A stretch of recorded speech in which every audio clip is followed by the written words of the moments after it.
May pang-ayuda pa kayo? Huwag kang mag-alala, Badong. Ito na yung pagkakataon namin para magbenta.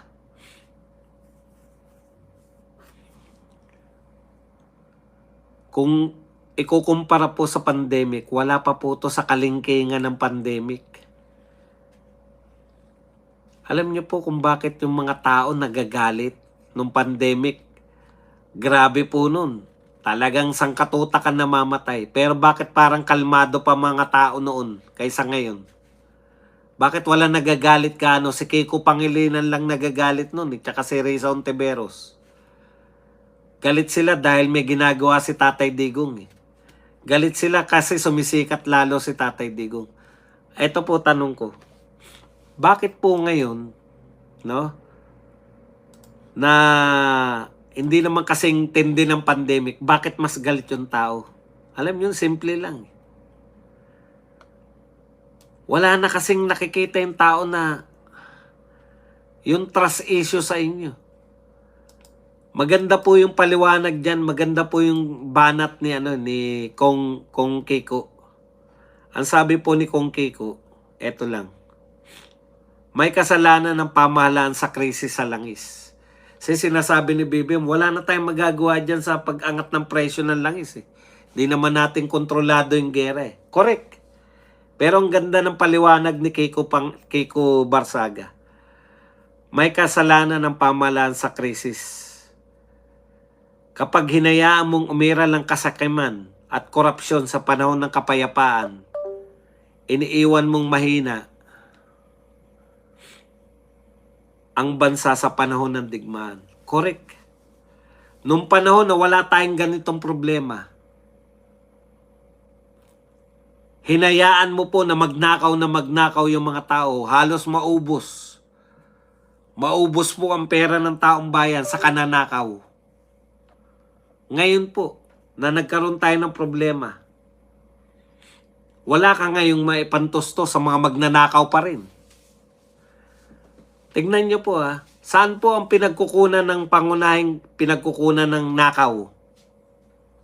Sa infrastructure, sa DPWH. Naglabas po ng pondo, 24 billion. Bakit po naglabas ng pondo? Sabi nila para sa subsidy, oil subsidy. Pero magkano po nilagay sa oil subsidy? 3 billion mahigit. Magkano po binigay sa infrastructure na pinanggagalingan ng nakaw? 18 billion. Sino hindi mapapamura? Sa panahon ng krisis, inuna pa yung infrastructure na pinanggagalingan ng pagnanakaw. Tapos 3 billion lang sa sinabay pa, di ba? Sinabay pa. Nagagilap ng pera, pag nakakita ng pera, imbis na unahin yung prioridad, 3 billion lang binigay sa oil subsidy, 18 billion sa infrastructure. Ilang billion kaya ang budget ng impeachment? Bakit po priority pa rin natin ang impeachment? Di po ba? Nakalimutan natin pasimplihin. Tama si Minandro. Ang simpleng tanong ni Barsaga, pag wala pang krisis, wantosawa sa kananakaw, ang daming pera, pinananakaw lang. Pag nagkaroon na ng krisis, wala nang mahugot para ipantusto sa krisis. Yan ang problema ng Pilipinas. In fairness po kay Tatay Digong, ang laki po ng pandemya. Nagamit na gamit po lahat. Gamit na gamit yung mga ginawa ni Tatay Digong na diplomatic relationship. Gamit na gamit yung pakikipag-ugnayan natin sa China, sa Russia, sa India at sa iba pang bansa. Gamit na gamit. Hindi po alam ni Tatay Digong nung nakikipagkaibigan siya, hindi niya po alam na magkakaroon ng pandemya. 2020 yung pandemya, di ba? 2016 si Tatay Digong. Pero dahil sa mga ginawa niya, ngayon, kanino tayo nakipag-diplomatic relationship? Hindi po sa lahat. Hindi, tinalikuran natin yung friends to all, enemies to none.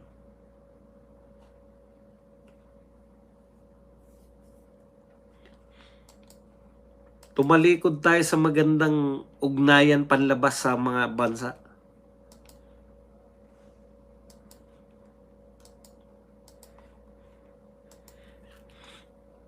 Badong, alam mo kung ano-ano pinagsasabi mo? Pampatulog ka lang namin eh. Kaya 2019, 2020, 2020, di ba?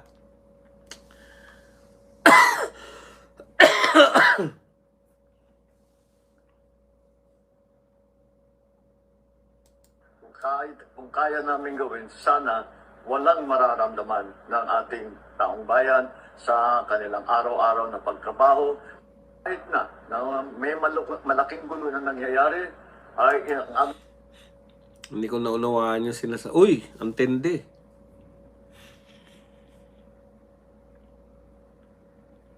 ₱60. Naku, kawawa tayo sa Lunes. Magkano na po kaya dolyar sa Lunes bukas? Embrace bayanihan amid rising oil prices. Tignan mo, Mr. President, nananawagan ka ng bayanihan sa amin. Pero, ibig sabihin ng bayanihan, di ba, tulungan tayo. Lahat magbubuhat. Pero hinahayaan mo lang yung mga kakampi mo na ito tuloy pa rin yung impeachment eh. Kaya walang katiwa-tiwala sa yung mga tao, Mr. President eh. Dapat, kung mananawagan ka na magtulungan tayo, pati yung mga tinuturing mong kaaway, papatigil mo muna yung political persecution sa mga Duterte. Nananawagan ka na magkaisa tayo, nananawagan ka na magtiis tayo, nananawagan ka na makipagtulungan ng lahat. Pero kayo naman, tuloy-tuloy lang sa pagbanat sa Duterte. Kaya walang nakikitang sinseridad sa iyo, Mr. President. Sa isang banda, salita ka ng salita sa media, sinasabi mo, magtulungan tayo, bayanihan spirit. Sa kabilang banda, yung mga tauhan mo naman, wala, hindi po pwede. Impeachment tayo, kahit may crisis na, impeachment tayo, kahit na ano. Walang unity sa amin. Impeach namin yung kalaban namin. Bistado na kayo lahat. Kaya nyo ni-impeach si BP Sara dahil papanagutin kayong mga magnanakaw. Kaya mas lalong porsigido. Tandaan nyo po, yung mga porsigidong impeach si BP Sara, yan po yung maraming ninakaw. Kaya porsigido kayo kahit may krisis eh. Hindi magbabakasyon eh. Putya, Holy Week, walang bakasyon. Hindi kayo magbabakasyon dahil para tuloy-tuloy ang impeachment.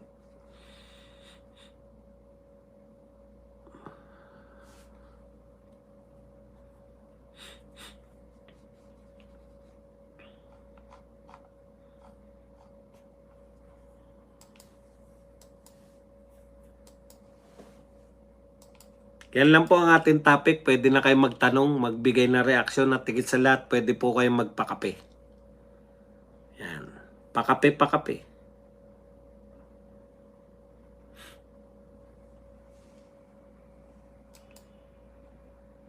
Bakit nasabi mo, boss, na hindi ka natatakot sa impeachment? Di ba critical factors yun para hindi siya makatakbo sa 2028?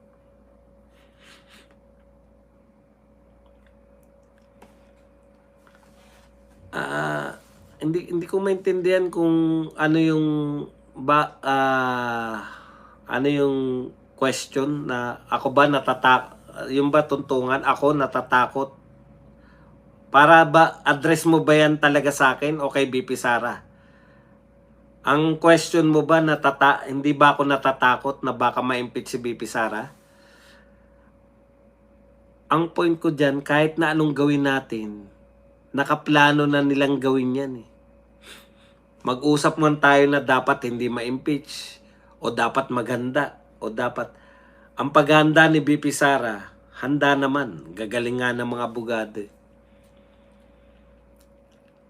Dapat hindi tayo matakot na sa impeachment kasi gagawin po nila kahit ayaw natin, di ba? Wala tayong magagawa, ipagpipilitan po nila yan.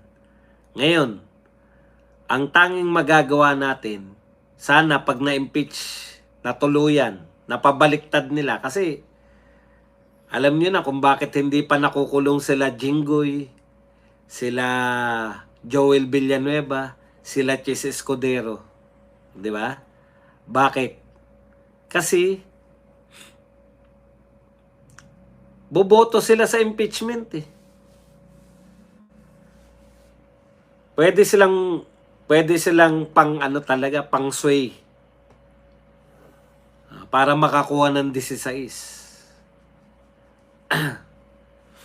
Ngayon, ang point diyan, kung matatakot tayo sa ginagawa nila, edi ibig sabihin, ang baraha lang talaga natin si BP Sara. Hindi naman po yun totoo eh.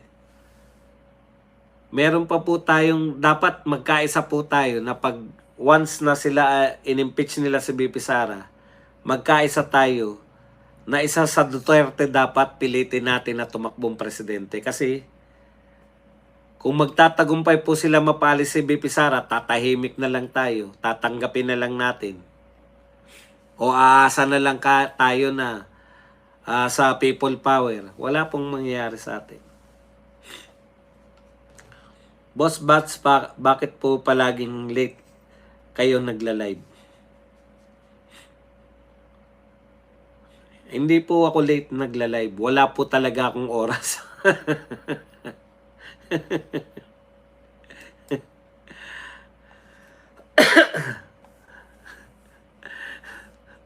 Pangatlong live ko na to ngayon eh. Kaya syempre, binibigyan natin ng space yung mga na mapanood nyo naman yung mga nauna kong vlogs, di ba? Kawawa mga negosyante sa Pilipinas na umaangkat na important na produkto dahil pagtaas na ng dolyar. Correct. Mga viewers, ang final judge sa impeachment ay ang 16 votes ng mga senador. Ibig sabihin, nung 16 votes ay kailangan lang ng 9 na senador ang kailangan ni BP Sara. 9 na senador lang na votes para hindi ma-impeach si BP Sara. Boss, parang galit ka. Ako? Kanino? Galit talaga ako sa mga mandurugas, magnanakaw. Pero hindi sa inyo, sa viewers. Hindi po ako nagagalit sa viewers. Kahit nga po may pumapasok na hindi natin viewers eh. Kahit po mga trolls eh. Mas masaya nga pag pinapasukan ako ng trolls kasi nagkakaroon sila ng mga tanong na kakaiba para nasasagot. Maraming salamat kay Ma'am Imelda Sanggalang na nagbigay po sa atin ng $10 na pangkape. Thank you very much, very much Ma'am Imelda Sanggalang. Likers po natin 299.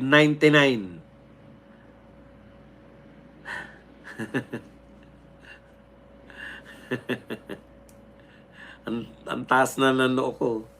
Gusto ko nga mabago na yung ano eh. Boss, may kamukha ka sa gupit mo. Kapatid ko talaga yun. Si Mangusin.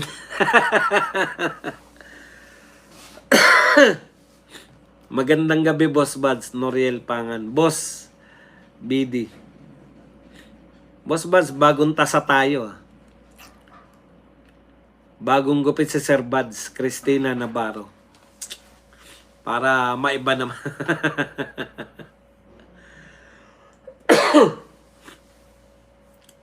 Bakit inunahan mo ako, boss? Nabigla din ako. Nakita ko kanina po. Si Norman Mangusin to. Boss, bakit laging may hawak na ballpen si Lenny kahit na anong photo na kumakalat sa FB? Gusto ko sa nilang ipakita na abnormal si Lenny Robredo. Tumatakbo yung bus. Kayo po ba nakasakay na ng bus? Hindi po ba dyan sa biyahe na yan ng bus? Dyan dumaan si Sec Dizon na Ngayon, kayo, yung normal po na bus, na hindi po bako-bako, dumadaan sa NLEX, maugana, di ba? Maugana. Na-imagine mo ba tong ginagawa ko, Astrid? Kung gusto nating makatipid sa pagsakay ng bus, Astrid, ikakandong na lang kita, tapos maugana ganyan. Alam mo na mangyayari, Astrid. Pag mauga at kinandong kita, mababali ang akin 3 inches.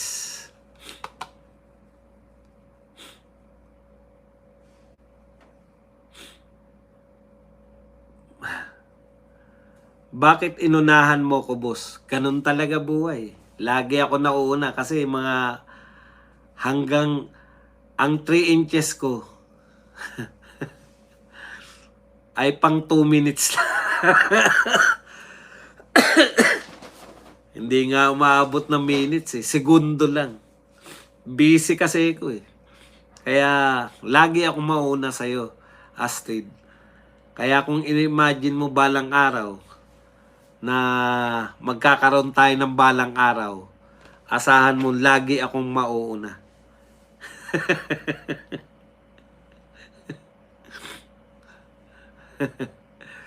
Di ba ang uga talaga? Ha? Sa ano yan ha? Sa walang bako ha? Putya pa, paano ka magsusulat?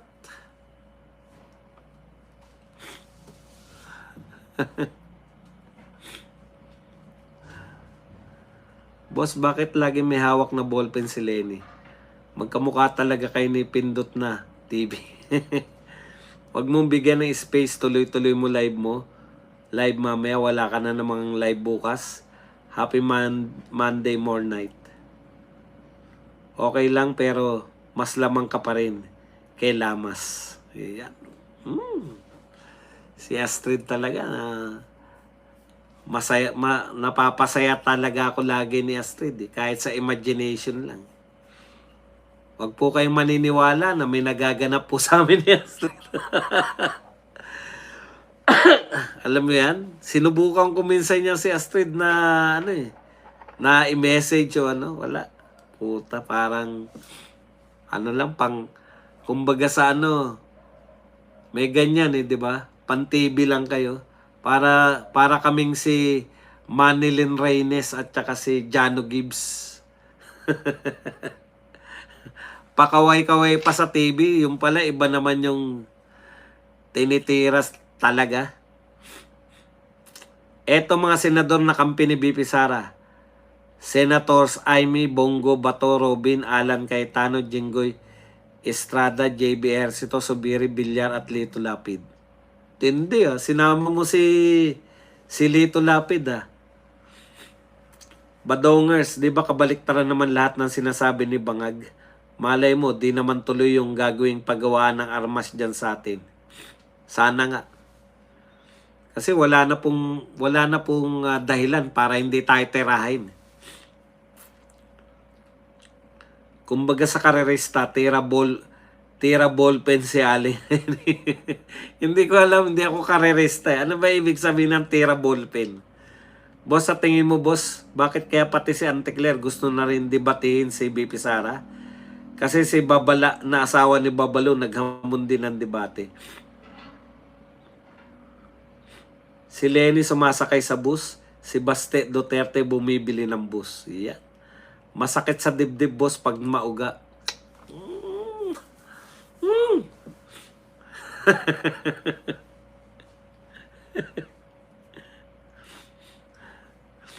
Baka nagpa-customize ng bus si Lenny na kagaya ni Vilma Santos nung mayor. Working bus daw. Di ka pa antok, Sir Buds, late na dyan ah. Ganun talaga pag naghanap. Hindi kasi kada ano ko naman, natutulog ako. Kaya lang, bagong gupit ako eh. Pwede kaya ako matulog ng ano, baka may mga sapot-sapot ako ng ano. Masinghot ko. Yung kay Vilma Santos, may table pa sa bus niya. Ba? Table. Hi to Caitlyn. Yan. Maniwala kayo, meron talaga. Boss Badong, pag-aralan mo din kung paano magsalita si Lovely na British accent. Ang sinusulat ni Lenny Poim, ang daang baku-baku. Hello, Sir Minandro. Yan. Balang araw, anong English, boss? Ano?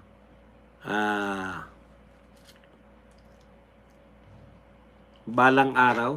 Ano ba English nga pala ng balang araw? Someday.